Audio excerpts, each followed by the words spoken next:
আসসালামু আলাইকুম। সবাই কেমন আছেন? আশা করছি আল্লাহর রহমতে সবাই অনেক ভালো আছেন। আলহামদুলিল্লাহ, আমরাও অনেক ভালো আছি। আল্লাহর রহমতে সবাই ভালো আছি। আমি আকলিমা। প্রতিদিনের মতো আজকে একটা নতুন ব্লগ ভিডিও নিয়ে আপনাদের সামনে হাজির হয়েছি। আশা করছি ভিডিওটি অনেক ভালো লাগবে। তাই ভিডিওটি প্রথম থেকে শেষ পর্যন্ত দেখার জন্য সবাইকে অনুরোধ করলাম। এই যে সকালবেলা রান্নাঘরে এসেছি এবং জানালা খুলতেই এত সুন্দর হাওয়া বইছিল। দেখেন, অনেক সুন্দর বাতাস কিন্তু আমার জানালা দিয়ে আসতেছিল।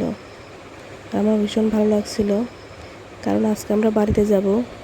আর যে পরিমাণ প্রচণ্ড গরম পড়ছে, তাতে তো খুব ভয় পাচ্ছিলাম।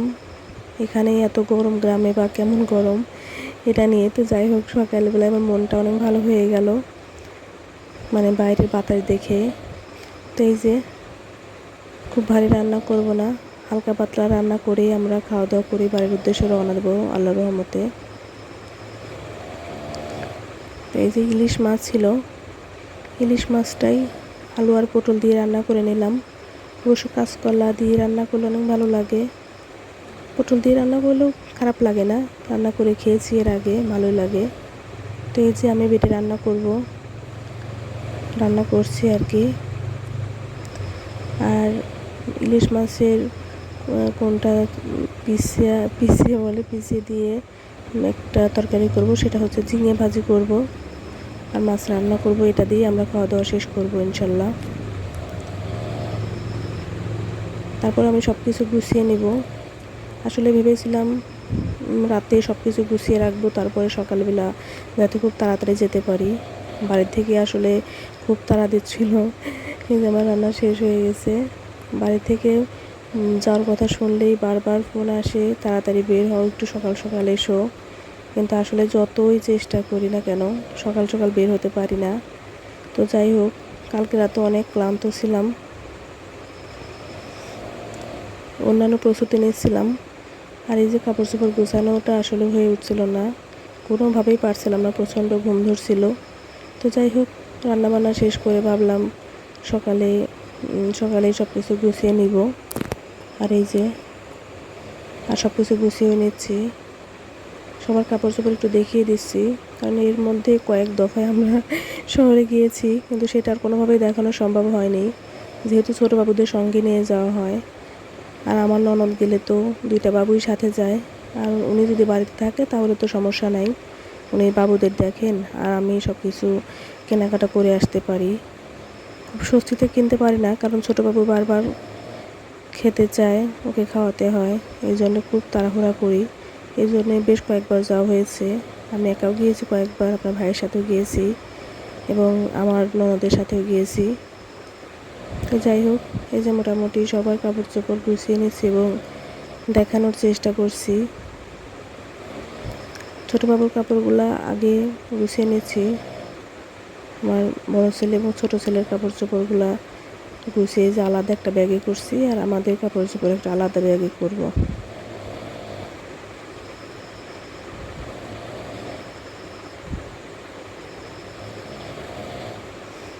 আমি আমার ননদকে বলছিলাম, ছোটো বাবুর জন্য এত কাপড় চোপড় নেওয়ার দরকার নেই, যেহেতু ওকে এত কাপড় পরানো হয় না, এত গরমে আসলে বেশি কাপড় চোপড় পরানো হয় না। তো বলছিল, না নিয়ে চল, যদি লাগে, না লাগে হয়তো তাহলে হয়তো ফেরত নিয়ে আসবো। তারপরে এই যে এটা সেটা নিতে নিতে ওদের দুই ভাইয়েরটা কিন্তু এক ব্যাগ ভরে গেছে, এবং ভরে আরও কিছু আমার বড় ছেলের কিছু কাপড় চোপড় আমাদের ব্যাগে ঢোকানো হয়েছে। তো যাই হোক, আমাদের কাপড় চোপড়গুলো গুছিয়ে নিচ্ছি। এইগুলো আমার ননদের থ্রি পিস।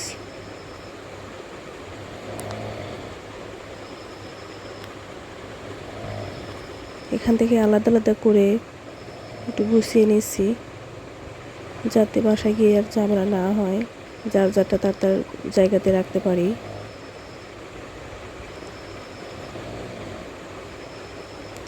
এগুলো আমার কাপড় চোপড়, পরার কিছু কাপড়। থ্রি পিস সবগুলো নিতে পারিনি, জর্জেটটা আসলে বানানো হয় নাই। তো বললাম ঠিক আছে, পরে দিলেও সমস্যা নাই। এই জামাটা আমার ভাসুরের মেয়ের, রোজা। ওদের সাথে আপনাদের দেখা হবে। আসলে এই যে আমাদের দুইজনের দুইটা ওড়না কেনা হয়েছে। রোজা হচ্ছে আমার ভাসুরের মেয়ে। আমার হাজব্যান্ডরা কিন্তু 3 ভাই, 3 ভাইয়ের 8টা ছেলে আর একটা মাত্র মেয়ে, তার নাম রোজা। সুমাইয়া বলে, ওর বাবা সুমাইয়া বলে ডাকে, আর আমরা রোজা বলি। তো যাই হোক, আগের কাপড় চোপড়গুলো ফতুয়া এবং লুঙ্গি দেখালাম। আমার আব্বার জন্যে একটা লুঙ্গি নিয়েছি এবং 2টা ফতুয়া কিনেছি। এবার আমার শ্বশুরের জন্য নেওয়া হয়নি, কারণ আমার শ্বশুর বেশি নেই, আল্লাহ তাআলা তাকে জান্নাতবাসী করুক। আর এই যে জুতাগুলা, এটা হচ্ছে আমার শাশুড়ির, তিনি সইয়ালা স্যান্ডেল খুব পছন্দ করেছেন। আর আগেরটা হচ্ছেন আমার আম্মার। এই পাঞ্জাবিটা আপনার ভাইয়ের জন্য কেনা হয়েছে। আপনার ভাই বেশ কিছু কাপড় চোপড় কিনেছে, তারপরে আপনার ভাইয়ের জন্য এটা একটা পাঞ্জাবি নেওয়া হয়েছে। এই যে শার্টটা কিনেছে, আর এই গেঞ্জিটা নিয়েছে, বেশ সুন্দর ছিল, দুইটাই অনেক পছন্দসই ছিল। আর পাঞ্জাবিটা বেশ সুন্দর হয়েছে। এটা আমার ছেলের স্যান্ডেল আর ফুল প্যান্ট নেওয়া হয়েছে। আর এই দুটো হচ্ছে পর্দা, আমাদের রুমে পর্দা লাগাবো দরজার সামনে। আর এটা আমার আব্বার আতর ছিল। আর এই যে বেশ কিছু কসমেটিক্স, যেগুলো আমি গুছিয়ে নিচ্ছি। আমার প্রিয় আপুরা, আন্টিরা, ভাইয়েরা এবং আঙ্কেলেরা, যে যেখান থেকে আমার ভিডিওটি দেখে থাকেন, সবাইকে অসংখ্য অসংখ্য ধন্যবাদ। এবং ভিডিওতে একটা লাইক দিতে ভুলবেন না প্লিজ। একটা লাইক আমার কাছে অনেক গুরুত্বপূর্ণ। এবং আমার চ্যানেলটা সাবস্ক্রাইব করে রাখবেন, যাতে কোনো ভিডিও পাঠালে আপনারা দেখতে পারেন।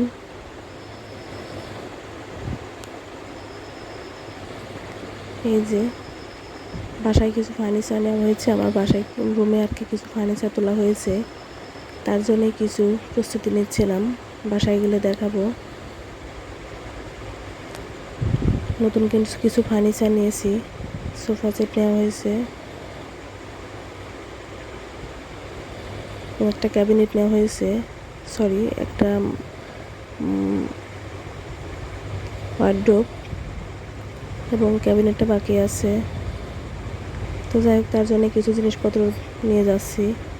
আমরা কিন্তু অলরেডি তো রওনা দিয়ে দিয়েছি।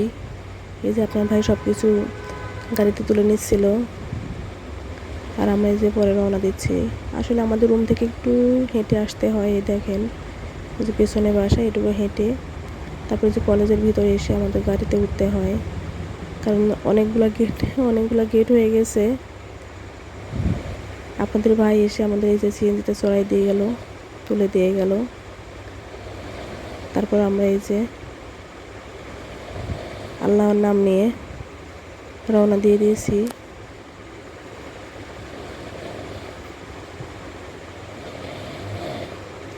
আমার বড় ছেলে অনেক রকমের গল্প করছিল, তার নাকি আর তর্স হয়েছে না বাড়িতে যাওয়ার জন্যে। তার ভীষণ মজা লাগছে। তার ভাইয়েরা তার জন্য অপেক্ষা করছে। বাড়িতে গেলে তাকে আর খুঁজে পাওয়া যায় না। স্বাস্থ্য ভাইদের সাথে সে কোথায় কোথায় ঘুরে বেড়ায় আল্লাহই জানে। আর তার ছোট বোন আছে, এই যে রোজা, আমার ছেলের বড়, ওর সাথে বেশ ভালোই খেলাধুলা করে। আমার মাঝে মধ্যে কিন্তু খুব রেগে যায় দুজনেই। তো যাই হোক, সব মিলিয়ে অনেক সুন্দর সময় কাটে আমাদের গ্রামে গেলে।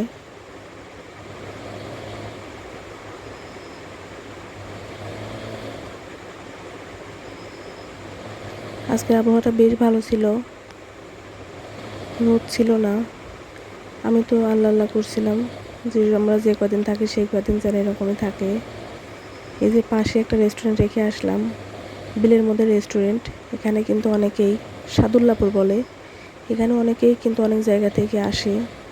আমাদের বাড়িতে যাওয়ার পথে অবশ্য পড়ে, কিন্তু আমরা কখনো আসি নাই এখানে, ওটাতে যাওয়া হয়নি। শুধু রাস্তা থেকে দেখতে পাই এবং দেখি অনেকে অনেক জায়গা থেকে এসেছে এবং অনেকে ভিডিও করেও দিয়েছে। তো যাই হোক, এই যে আমরা কিন্তু বাড়িটা পেয়ে গেছি, একদম বাড়ির পাশে চলে এসেছি। এই যে ব্রিজ, এখানেই আমরা নেমে যাব। এই দেখেন আমার ছোট ছেলে তো ভীষণ খুশি, বাড়িতে চলে এসেছে। এখন আমরা সবাই নামবো। আমার ননদ বাড়িতে ফোন দিচ্ছিল বাড়ি থেকে সবাইকে বের হওয়ার জন্যে। আমার শাশুড়ি কিন্তু আমার ছেলেকে নিয়ে বাড়ির উদ্দেশ্যে রওনা দিয়েছে। আমার ননদও কিছু কিছু জিনিস নিচ্ছে, এই যে ভাসুরের ছেলে সব কিছু নামিয়ে নিচ্ছে। এখন আমিও যাব বাড়ির মধ্যে, রওনা দিব। তো সবাইকে ঈদের শুভেচ্ছা রইল। আজ এ পর্যন্তই। সবাই ভালো থাকবেন, সুস্থ থাকবেন, আমাদের জন্য সবাই দোয়া করবেন। সবাই ভালোভাবে ঈদ কাটাবেন, এই দোয়াই রইল। সবাইকে অসংখ্য ধন্যবাদ। আসসালামু আলাইকুম।